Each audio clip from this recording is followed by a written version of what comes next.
Are we just gonna stand here? Yeah.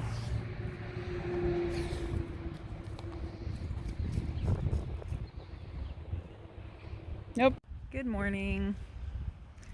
Today is my day off. We're gonna make some dumplings today. I bought a dumpling kit, and so we're gonna make some ground beef dumplings. I don't know, whatever else I decide to make, if I decide to make anything else. There's just been a lot going on, and my mind is always on. I'm always watching informative channels and just trying to make sure I'm staying abreast of situations. But today I would like to just kind of take a load off and enjoy doing something fun for not only myself but for my husband when he comes home.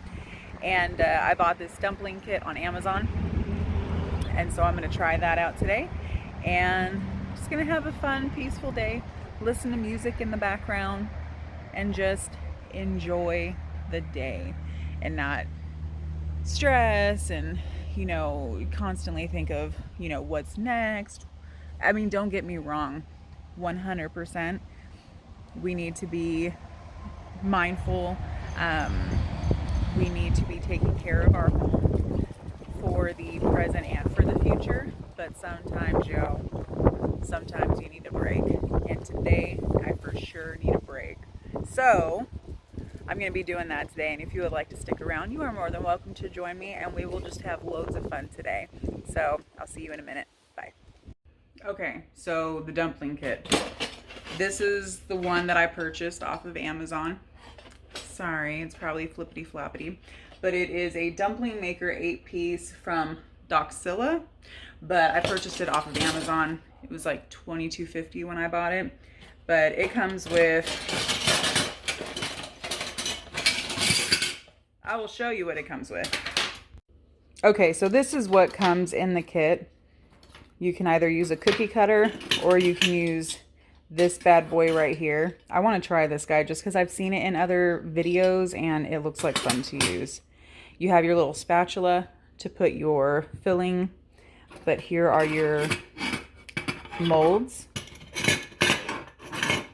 They're pretty decently heavy. I mean, it's nothing crazy, but you can use this guy, you can use one of these, plop it over this, and get your filling in there. Boop, done. So that's what we're doing today. So I've been trying to change how we're eating, what we're eating, and the quality. So I got organic grass-fed ground beef. It's an 85 lean, 15 fat, and we're gonna use that today. And then I'm gonna look up some recipes to figure out what exactly we want to make. I'm pretty limited on vegetables, and I thought I had more apples than what I do because I was gonna make an apple pie one, but I may have to reconfigure some things, but that's okay. But I'll be right back and I'll let you know what I come up with. Okay, so here we have our organic grass-fed ground beef 85-15. The recipe that I'm using, I'm gonna have to get the website for you, but anyway, they say to use 85 lean because you don't want your dumplings too greasy. So that is their recommendation, is 85-15. So that's what we have here. It's 1 pound, and then we have our fresh minced garlic here, and this is about a tablespoon. And then the recipe calls for 8 scallions. I did 6, or green onion, whatever you want to call them.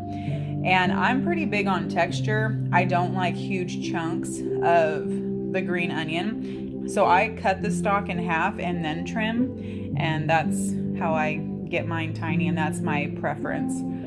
Then we have our sesame seed oil that we're going to be using. Avocado oil, and then of course we got to get our salt in there. So okay, I'm gonna mix this all together. We'll be back. Okay, so this is what it looks like when it's all assembled. I'm gonna use my hands. I'm gonna really get in there, combine it, and then I'm gonna refrigerate it so that I can make the actual dumpling dough. And then we'll start assembling. But look how beautiful that is. I love bright colors. It looks delicious. But we have 2 tablespoons, FYI, of this stuff. So 2 tablespoons, 1 teaspoon of salt, 6 scallions, 1 pound of 85% organic grass-fed ground beef, and then a tablespoon of fresh minced garlic. And I just buy, I'm sorry, not garlic, ginger root. And I mean, if you're trying to, hold on. Okay, so my goal in all of this is that I develop my cooking skills. I have very mediocre, below average cooking skills, and I want to work on that. So there's that, which is a personal motivation from me. It's also cost. This all started for me when I found out that you could make your brown sugar at home. I was livid. And then I found out you can make all this stuff at home, okay? And I'm 33 years old. I'm sure that a lot of you were like, duh, nobody ever told me these things, okay? So I'm learning. So 1, it's a personal goal. 2, I believe it's more cost effective. The trade-off is your time. It is. So if you don't enjoy this stuff, I have great compassion for you. But some of it's worth it, not all of it, okay? But some of it's worth it. Like these dumplings will totally be worth it, and because I'm going to make some, but then I'm gonna freeze the rest of them. And then my husband and I will be able to enjoy them at a later time, and literally all I have to do is put them in a pan, cover them up, let them cook, and boom, we have a snack, we have a dinner with quinoa or rice, whatever we choose. Easy peasy, right? So I've started doing all of this, which is the reason why I have a lot of the ingredients. Before I started doing this, girl, I would not have had ginger root. I would not have, we're about to get an ad. Yep, there we go. I would not have had sesame oil, and I would not have had organic grass-fed ground beef, okay? But I'm working on things. I'm trying to do things for a multitude of reasons, but anyways, that's why I have some of the stuff. So, you gotta change things for what works in your house. Like 8 stalks of green onion isn't working in this house. That's why I did 6. Okay, you gotta mold things to you and your family's liking. So anyway, I just wanted to share that with you. Back to work. So this is 2 cups of flour, 1/4 a teaspoon salt, and then 3/4 of a cup of boiling water. So I just boiled a full cup of water and then poured it into a cup at 3/4 full. And we're just gonna let it do its thing for a little bit. This recipe does say that after it's been mixed together, you do still have to press it, and you have to press it into a ball, and then we will roll it out. Okay, so this is where we've landed, and this is my first time making them, so I can't tell you if this is where we're supposed to be or not. However, I can tell you that the recipe says to continue working it until it's not crumbly. Specifically, it says work dough until it comes together and is not crumbly. Now, that is working together with your hands. You're supposed to be pressing it, so that's what we're gonna do. Okay, and this is where I have gotten it to thus far. I do think I am gonna add just like a splash of boiling water to this and see what happens. Yeah, we will be adding a little bit more water. I mean, this might be the correct consistency. Again, I don't know. This is the first time I'm making it, but check out all of that down there. And there's like 0 moisture in here to be able to pick that up. So we're gonna add just a wee bit more. Okay, so so this is where we're currently at with our dough. The recipe that I have says that it's supposed to yield 30 rounds. This doesn't feel like 30 rounds. No, sir, it does not. But we're gonna go for it. So the whole reason why I got this kit was because I wanted to use this guy. However, I have broken a sweat rolling this dough out, and I am now emotionally attached to the success of this project. So this bad boy is going to have to wait for another day when I really don't care what happens.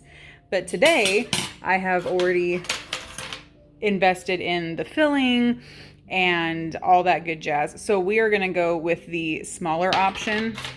There's 3 options in total for this kit that I bought on Amazon, and we're gonna go with this one. So gonna put these bad boys off to the side, and we're really going to hope for the best. This might work, this might not work. I may have not added enough water, but that's the whole point of this, is learning so that I can get better and age like fine wine. Okay, so this has given us 16 rounds, so I'm going to pull all of those guys out and set them off to the side. You can, from what I've read, you can separate them with parchment paper, but I think now is going to be the time I choose to be reckless and not do that. We're going to see how sad I get.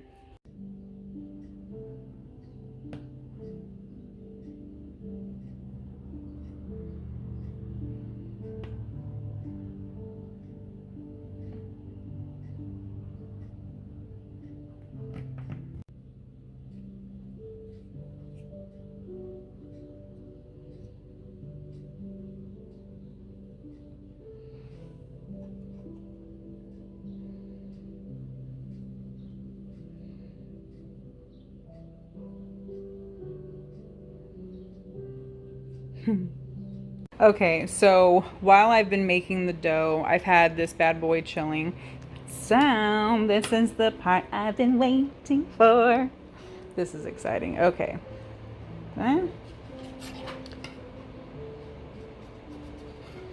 Okay. Easy peasy. Whoop. Place that in there. Boop, boop, boop, boop, boop, boop. Okay, now it recommends that you do not put any more than 1 tablespoon of filling in your dumpling or pot sticker, whatever you want to call it. Otherwise it will be overfilled. So we are going to start with, okay, so I got the amount in there that I want. It looks way more, it looks like it's a whole lot more than what it actually is. But anyway, so the recipe does say to put a little bit of water around the edge to help it stick. So this is going to be this is the moment, guys. This is the second reason why I bought this kit, is for this alone. So, well, I don't know. Okay, let's hope it works.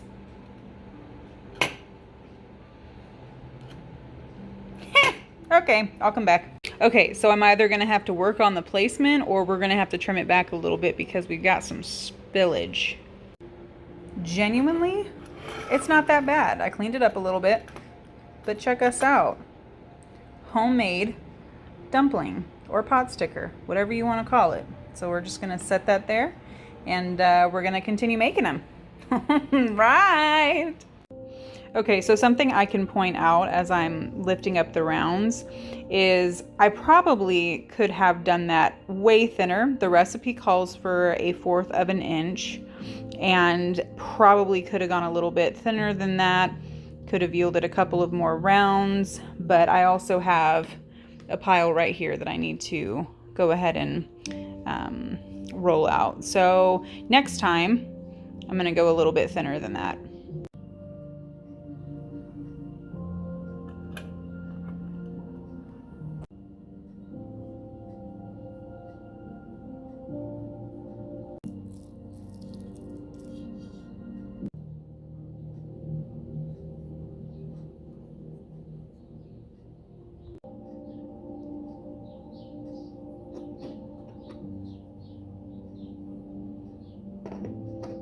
Whoop.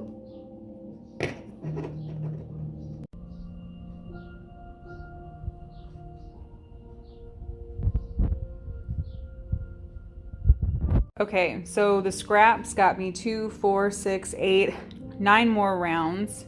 In total, including these bad boys, we have 25 rounds, which is awesome because the recipe calls for 30. This one is wilding out over here. But anyway, again, I could have got to 30, I'm sure, if I would have been comfortable with the dough. Like I said, I'm still learning. There's a whole lot of things that I do not know. And so these bad boys were rolled out pretty thick. These ones, let me see if I can pull one up. A lot thinner.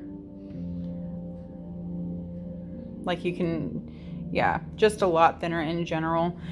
So anyway, I'm gonna fill these bad boys up and then we are going to cook them.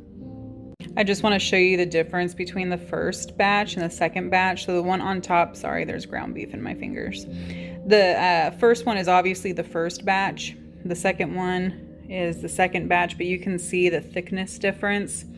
And the top one has, well, it's the dough's dried out because it's just been chilling on the counter on a plate. I didn't put a towel over it or anything, but big difference.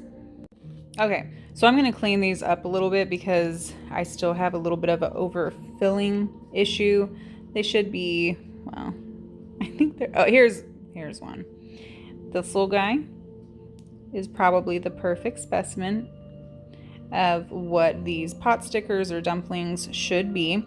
So I'm going to have to clean them up a little bit. But we have 25 rounds that are filled and we still have this much. That's like a half a pound, maybe even more, of the ground beef mixture that wasn't used. So I'm going to freeze this and then I don't know. I'm gonna have to figure out something to do with it. But it smells so delicious, my friend. It is just out of this world. Definitely the sesame oil, but good gravy. I'm excited for this. Now it's time to cook them up, cook them up. So the recipe says for the cooking instructions that you need to use 2 tablespoons cooking oil and 2 tablespoons water. And then you want to brown them, and then you want to go ahead and cover for about 5 minutes and let them cook because, well, I don't know. When I saw this recipe, I was really struggling with it because you don't cook it before you put it into the round. It cooks in the round. And for me, I don't know why, like I was struggling to compute that. So it's, yeah, like I think of it as a burrito. You cook the meat before you put it in the burrito. So anyway, I digress. We move on with life because it's really not that serious. Okay, so the recipe says to add 2 tablespoons of your cooking oil until it's hot, and it's starting to pop right now. So I'm gonna say it's safe to say that it's hot, but I'm gonna do the water trick. And I would say that's probably good enough. So I'm gonna start putting them in there. Okay, the recipe says to put it, well, we'll just do it. Well, what am I doing? You don't know, Faith. That's why you're doing this. Okay, it does say to put them in a single layer. So we're just going to continue to do that until we get the layer filled. I'll show you later. Okay, so here's where we are at. This is how much I feel comfortable putting into the pan. Normally I would use my cast iron, but I don't have a lid for my cast iron. So we're going with the Cuisine Art, and yeah. So we cook it for about 5 minutes. It says the bottom, but these won't stand up. So I'm just gonna, ow, okay, be careful. Oil, it be popping. Anyway. Then we're going to just flip it probably about halfway in. Then we're gonna cover it in 2 tablespoons of water, put the lid on it, and let it cook for 5 minutes. Just a loving, friendly reminder. When you're working with hot oil, be very careful.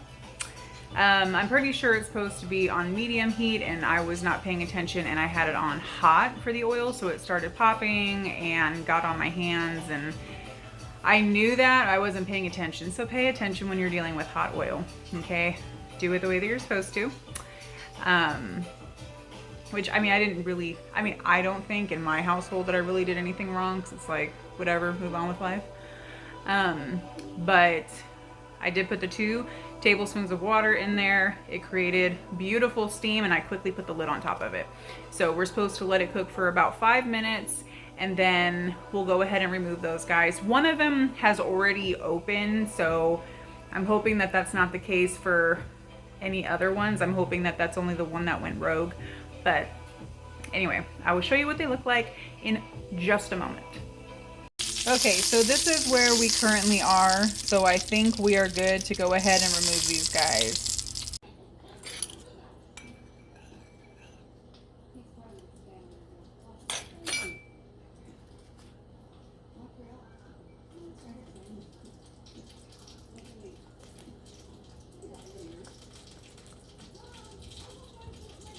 Okay, so I'm sorry. I totally forgot to film the last part of the video because my phone died, and straight up I tried one and I ate like the first 5 that I made and my phone was, you know, resuscitating. These are good. These are the ones that I froze for my husband. This is what he will enjoy when he comes home. By themselves, they're really good. I think the next time I'll make sure that I add soy sauce and let them marinate, let the meat marinate overnight to just really infuse all the flavors. The dipping sauce is legit what made this. The dipping sauce is so good. It's 3 tablespoons soy sauce, 1 tablespoon rice vinegar, and then a dash of the sesame oil. Oh my gosh, it made the whole pot sticker experience. So this recipe, worth it. It's already freezing beautifully, so my husband's going to be able to enjoy it. And the next time that I do something like this, I'm gonna be doing apple pie. So thank you for joining me. I hope that you had fun with this. I hope you tried the recipe. If you do, let me know what you think. If you have any tips or tricks to somebody learning homemaking and cooking, please leave them below. Thank you so much. Have a great day. Bye.